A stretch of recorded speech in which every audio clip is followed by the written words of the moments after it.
clearing operations ng MMDA sa mga sagabal sa mga kalsada.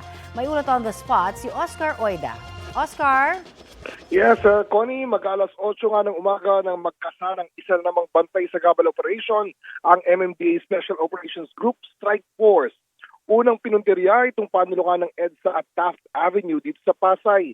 Karaniwang reklamo daw na natatanggap dito ay yung mga nag-illegal loading and unloading ng mga PUV o public utility vehicle, pati na mga pumapasadang tricycle at e-trike na mahigpit na ipinagbabawal sa lugar.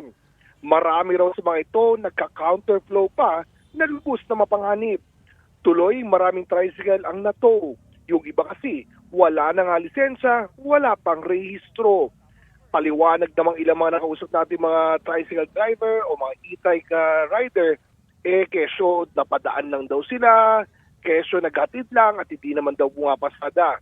Katuwang naman ng MMDA sa operasyon, ang mga tauhan ng PNP Highway Patrol Group o HPG.